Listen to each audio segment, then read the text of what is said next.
Topic number 14.10 is electrical energy and Joule's law. So इस topic में हम discuss करेंगे एक तो इलेक्ट्रिकल एनर्जी को कि उसका सोर्स क्या है, किस तरह से प्रोड्यूस हो रही है, एंड देन हम डिस्कस करेंगे कि व्हाट इज़ जॉल्स लॉ। सो हम स्टार्ट करते हैं कि अगर हम देखें टरबाइन जब रन करती है तो ऑटोमेटिकली क्या होता है कि हमारा जो जनरेटर है वो प्रोड्यूस करना शुरू कर देता है इलेक्ट्रिकल एनर्जी को। ठीक है, टरबाइंस रन करेंगी तो क्या होगा, जनरेटर जो है वो रन करेगा एंड इलेक्ट्रिक एनर्जी प्रोड्यूस होगी। और ये तमाम काम होता कब है, जब हम वाटर को फॉल करवाते हैं फ्रॉम पीक पॉइंट। ठीक है, हाई पोटेंशियल से जब उसको तेज़ी के साथ लो पोटेंशियल की तरफ मूव करवाते हैं तब क्या होता है कि टरबाइंस रन करती हैं एंड टरबाइन रन करने की वजह से जनरेटर्स ऑन होते हैं। जनरेटर की वजह से हमारे पास इलेक्ट्रिक एनर्जी प्रोड्यूस हो जाती है। बेसिकली इसको डिस्कस करने का मकसद क्या था कि हम हाई टू लो पोटेंशियल की बात करना चाह रहे थे जिसकी वजह से हमारे पास इलेक्ट्रिक एनर्जी प्रोड्यूस हो रही है। तो यही काम अगर हम आम रूटीन में देखें कि हम लोग करंट प्रोड्यूस करवाना चाह रहे हैं, इलेक्ट्रिक एनर्जी प्रोड्यूस करवाना चाह रहे हैं। और इलेक्ट्रिक एनर्जी क्या होती है, जब करंट कंटिन्यूसली फ्लो करता रहता है तो करंट का फ्लो इलेक्ट्रिसिटी कहलाता है और वो क्या होती है, इलेक्ट्रिक एनर्जी। तो हम भी इलेक्ट्रिक एनर्जी को प्रोड्यूस करवाना चाह रहे हैं किसी भी रीजन में या कहीं पे भी। ठीक है, तो क्या होगा कि हम चार्जेस को मूव करवाएंगे और हम किस तरह से मूव करवाएंगे, हम उसको एग्जैक्टली इसी फैशन में मूव करवाएंगे कि वो हायर से लो की तरफ मूव करे तो उसका कंटिन्यूस फ्लो बना रहे। ठीक है, आपने देखा होगा कि अगर एक बॉल को भी आप यहाँ से फेंकेंगे तो वो स्मूथली नीचे आ जाएगी, इंस्टेड ऑफ कि अगर आप इसको ऊपर लेके जाना चाहते हैं तो आप इसको उठा के ऊपर लेके जाएंगे। ठीक है, तो क्या होगा कि वो इतनी स्मूथली ऊपर नहीं जाएगी जितनी स्मूथली ऊपर से नीचे आएगी। जिस तरह आप भी स्टेयर्स जब चढ़ते हैं तो आपका कभी सांस फूल जाता है या माउंटेन क्लाइंबिंग करें तो ऐसा होता है, लेकिन जब आप नीचे उतर रहे होते हैं तो वो बहुत इजीली स्मूथली आपसे सारे काम हो रहे होते हैं। तो हम भी क्या करेंगे कि चार्जेस को हायर पोटेंशियल से लो पोटेंशियल की तरफ मूव करवाएंगे तो चार्जेस ऑटोमेटिकली क्या होंगे, कंटिन्यूसली फ्लो करते रहेंगे। एंड उस कंटिन्यूस फ्लो की वजह से क्या होगा, जैसे ही चार्जेस मूव करेंगे तो हमारी करंट प्रोड्यूस होगा विच इज़ इलेक्ट्रिक एनर्जी। ठीक है, जो हमें क्या दे रहा है, इलेक्ट्रिक एनर्जी प्रोवाइड कर रहे हैं। तो हमने क्या बात की कि हमारा पहला टॉपिक एक कवर हो जाएगा कि इलेक्ट्रिक एनर्जी क्या होगी, कि इलेक्ट्रिक एनर्जी का सोर्स क्या होगा। बेसिकली जब हम चार्जेस को मूव करवाएंगे from higher to lower potential तो ऑटोमेटिकली कंटिन्यूस फ्लो स्टार्ट हो जाएगा चार्जेस का एंड कंटिन्यूस फ्लो की वजह से कंटिन्यूस करंट प्रोड्यूस होगा which will give us the electric energy. ठीक है, तो यहाँ तक तो हमने इसकी बात कर ली कि इलेक्ट्रिक एनर्जी क्या है। अब हम जॉल्स लॉ की तरफ मूव करते हैं कि ये जॉल्स लॉ में इलेक्ट्रिक एनर्जी किस तरह से काम कर रही है या क्या जॉल्स लॉ हो सकते हैं। अब हम इसके लिए एक एक्सपेरिमेंट छोटा सा परफॉर्म करते हैं जिसमें हम क्या कर रहे हैं कि हमने 2 पॉइंट्स कंसीडर किए। ठीक है, लेट्स सपोज ये A पॉइंट है, ये B पॉइंट है। अब क्या होगा कि मैंने अगेन कह दिया कि हायर टू लोअर जाना है, यानी A जो है वो हाई पे, B किस पे है, लो पे। ठीक, सो A पोटेंशियल जो A है वो हायर पोटेंशियल पे है, B जो है वो लोअर पोटेंशियल पे। मैंने क्या किया, चार्जेस को अंदर छोड़ दिया। ठीक है, लेट्स सपोज मैंने ये चार्ज को इसके अंदर छोड़ दिया है ताकि वो मूव कर सके। ठीक है, तो क्या होगा कि वो हाई से लो की तरफ ऑटोमेटिकली मूव करना शुरू कर देगा। अब जब मूव करेगा तो क्या हो रहा है, यहाँ पे वर्क डन हो रहा है। ठीक है, वर्क डन किस तरह से हो रहा है, क्योंकि ये मूव कर रहे हैं। अगर हम उसको एनर्जी ये क्या कर रहे हैं, इमिट कर रहे हैं क्योंकि हाई से लो की तरफ जा रहा है। लेट्स सपोज हाई वाले की एनर्जी बहुत ज़्यादा है, या हम इसकी एक आम एग्जांपल ले लेते हैं कि हमने एक पाइप लिया। ठीक है, पाइप में क्या है कि यहाँ पे जब हमने टैप के साथ इस पाइप को कनेक्ट किया तो यहाँ पानी ज़्यादा था, हायर पोटेंशियल में था। ठीक है, हायर में था तो प्रेशर बहुत ज़्यादा था, तेज़ी से आ रहा था। ठीक है, अब यहाँ पे जब लोअर पोटेंशियल पे था तो एक तो ये इसकी तरफ मूव करेगा एंड मूव करने के बाद यहाँ पे आके जब ये बाहर निकलेगा तो स्लो डाउन होता जाएगा। ठीक है, अब वो क्यों हुआ, क्योंकि इसकी एनर्जी कम हो गई। एनर्जी कम जैसे ही होती है तो क्या होता है कि हमारी जो बेसिकली यहाँ पे हाई थी, यहाँ पे लो थी, तो इस हाई से लो की तरफ जाने में हम एनर्जी एमिट करते हैं, ठीक है। हमें एब्जॉर्ब नहीं करनी पड़ती, हमें बाहर से एनर्जी लेके कोई काम नहीं करना पड़ता, बल्कि हम जो अपनी एनर्जी है हमें वो भी थोड़ी लूज करनी पड़ती है, क्योंकि हमें हायर से लोअर की तरफ जाना होता है, ठीक है।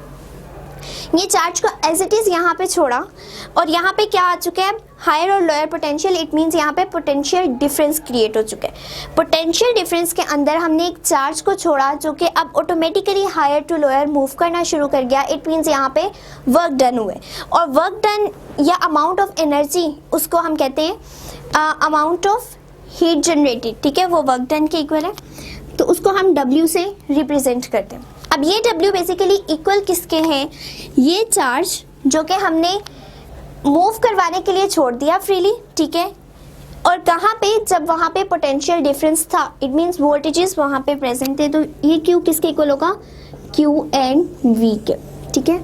जब हम एक चार्ज को पोटेंशियल डिफरेंस के अंदर मूव करवाएंगे तो हमारा क्या होगा, वर्क डन होगा, ठीक है। सम अमाउंट ऑफ एनर्जी जो है, सम अमाउंट ऑफ हीट वहाँ पे जनरेट होगी, ठीक है। सो बेसिकली तो हमने ये काम किया अभी तक कि सिर्फ और सिर्फ 2 पॉइंट सिलेक्ट किए, दोनों पे डिफरेंट पोटेंशियल दिया, एक को हाई पे रखा, एक को लो पे रखा, अंदर चार्ज छोड़ दिया तो वो ऑटोमेटिकली हाई से लो की तरफ मूव किया।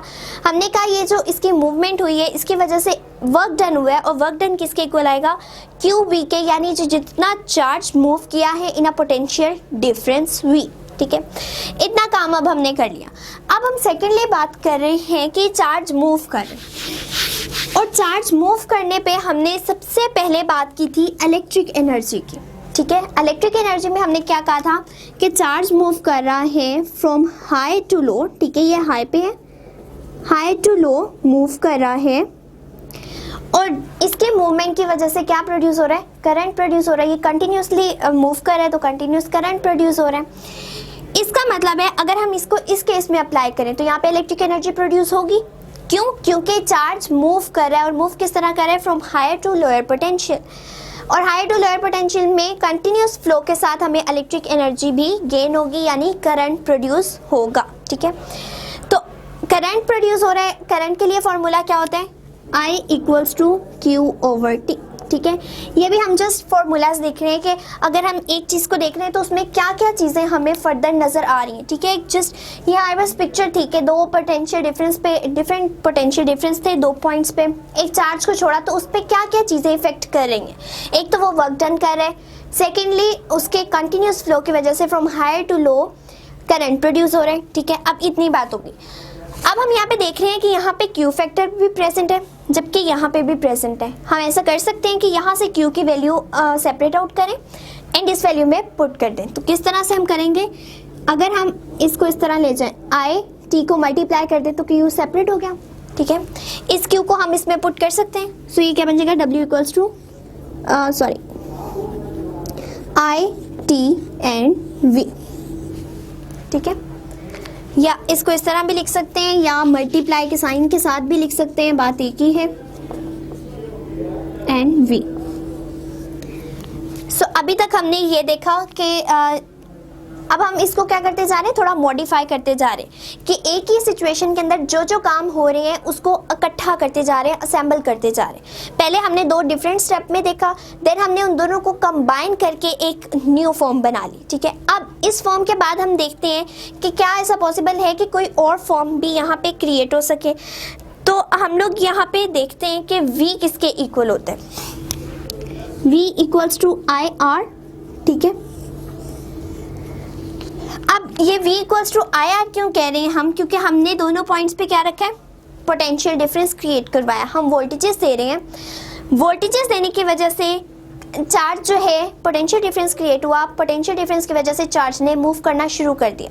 चार्ज मूव कर रहा है, इट मीन्स क्या हो रहा है, करंट प्रोड्यूस हो रहा है, करंट भी प्रोड्यूस हो रहा है और वोल्टेजेस भी हैं, तो इट मीन्स यहाँ पे V इक्वल्स टू IR की कंडीशन भी लग सकती है, क्योंकि V इक्वल्स टू IR के अकॉर्डिंग जब पोटेंशियल डिफरेंस क्रिएट होगा तो वोल्टेजेस जितने हम प्रोवाइड कर रहे हैं थ्रू द बैटरी या थ्रू एनी सोर्स, तो वो क्या करेंगे, उतना ही करंट प्रोड्यूस करवाएंगे। तो यहाँ पहले ही हम डिस्कस कर चुके हैं कि करंट प्रोड्यूस हो रहा है, और उससे भी पहले हमने इस स्टेप में डिस्कस किया कि यहाँ पे पोटेंशियल डिफरेंस है, हमने कोई ना कोई सोर्स, एक्सटर्नल सोर्स लगाया हुआ है जो उधर पोटेंशियल डिफरेंस क्रिएट करवा रहा है। तो V भी था, I भी था, इट मीन्स यहाँ पे V equals to I R भी एप्लीकेबल है, यानी ओहम्स लॉ एप्लीकेबल है।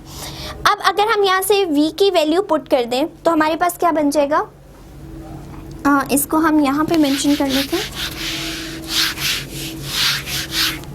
ये हमारे पास आ जाएगा जी W equals to I cross T cross V की जगह I क्रॉस R, ठीक है। यहाँ पे I 2 टाइम्स है, इट मीन्स I स्क्वायर बन जाएगा R T, ठीक है। इसका कोई फ़र्क नहीं पड़ता कि यहाँ पे मल्टीप्लाई का साइन हो या ना हो, ये क्रॉस प्रोडक्ट वगैरह को मेंशन नहीं करा, बट जस्ट मल्टीप्लाई का साइन। सो ये हमारे पास आ जाएगा W equals to I square R T। और अगर हम लोग यहाँ से I की वैल्यू पुट करना चाह रहे हैं, I को सेपरेट आउट करना चाह रहे हैं, तो वो भी किया जा सकता है। वो किस तरह से होगा कि I को सेपरेट करें तो V ओवर R आ जाएगा, ठीक है। इसके अकॉर्डिंगली W का क्या फॉर्मूला बन जाएगा, V square over R T, ठीक है। तो ये दोनों इक्वेशंस हमारी कहलाती हैं जॉल्स लॉ, ठीक है। बेसिकली हमने क्या किया कि हमने इलेक्ट्रिक एनर्जी से स्टार्ट किया, इलेक्ट्रिक एनर्जी की बेस में गए। बेस में हमें क्या पता चला कि जब charges higher to lower potential की तरफ मूव करते हैं तो वहाँ पे क्या होता है, इलेक्ट्रिक एनर्जी प्रोड्यूस होती है। वो एक कंटिन्यूस सोर्स प्रोड्यूस कर देते हैं इलेक्ट्रिक एनर्जी का, ठीक है। उसी को लेके हम आगे चले तो हमने कहा हम 2 पॉइंट्स को ले रहे हैं जो डिफरेंट पोटेंशियल डिफरेंस पे हैं, ठीक है, और उसमें चार्ज को रखती है। तो चार्ज जैसे ही मूव करेगा, एक तो वर्क डन होगा, इन वर्क डन भी हमने लिख लिया कि QV के इक्वल आ जाएगा। देन हमने I को देखा कि चार्ज जब मूव कर रहा है तो इलेक्ट्रिक एनर्जी प्रोड्यूस हो रही है, यानी करंट वहाँ पे प्रोड्यूस हो रहा है, तो हमने उसको भी लिख लिया। देन हमने देखा कि करंट भी है, वोल्टेजेस भी हैं, तो ओहम्स लॉ भी अप्लाई हो सकता है। देन हमने उसको लिखा एंड हमने सारी इक्वेशंस को कंबाइन करके एक इक्वेशन बना ली जो कि इस तरह से है, ठीक है। अब यहाँ पे ये जो चीज़ है, या दोनों इक्वेशंस को ही हम जॉल्स लॉ कह सकते हैं। हम इसको डिस्कस कर रहे हैं कि ये हमारी जॉल्स लॉ कहलाता है। क्यों कहलाता है, क्योंकि ये क्या है, हमारी अमाउंट ऑफ एनर्जी, ठीक है, वो अमाउंट ऑफ एनर्जी जो जनरेट हुई है चार्ज को मूव करवाने से, और वो किसके इक्वल है, it is equal to the product of square of current and resistance and time, ठीक है। यानी कि उस वर्क डन उस पूरे सर्किट में कितना होगा कि करंट जो है वो 2 टाइम्स इंक्रीज होगा, जबकि वो मल्टीप्लाई हो रहा है रेजिस्टेंस से, यानी उसके अंदर रेजिस्टेंस भी प्रेजेंट है उस सर्किट के अंदर विद इन टाइम t, ठीक है। तो ये हमारी इक्वेशन क्या बन जाएगी, that will become equal to the amount of energy that is generated when the charge moves. So ये हमारा क्या कहलाता है, बेसिकली ये हमारा कहलाता है जॉल्स लॉ। अब इस जॉल्स लॉ के अकॉर्डिंग ये जो amount of heat energy generated है, ये क्या मतलब बता रही है, ये हमें ये बता रही है कि जब चार्ज मूव कर रहा है तो करंट प्रोड्यूस हो रहा है, और चार्ज मूव कर रहा है इन अ टाइम t, एंड यहाँ पे रेजिस्टेंस भी प्रेजेंट है। रेजिस्टेंस की वजह से हीट जनरेट हो रही है, और हीट क्या कर रही है, हीट एमिट कर रही है। तो अगर हम लोग बल्ब वगैरह को देखें, आम घरों की जो चीज़ें हैं, तो उसमें जब वो लाइट जल रही होती है तो उसके बाद हमें हीट भी फील हो रही होती है। हीट क्यों फील होती है, क्योंकि वहाँ से करंट पास आउट कर रहा होता है इन अ टाइम t, और उस बल्ब के अंदर रेजिस्टेंस भी मौजूद होती है। सो इन तमाम फैक्टर की वजह से हमारी हीट एनर्जी जनरेट हो जाती है। इस वजह से लाइट के साथ साथ हीट भी एमिट होती हमें फील होती है। सो ये था हमारा joules law and the electrical energy.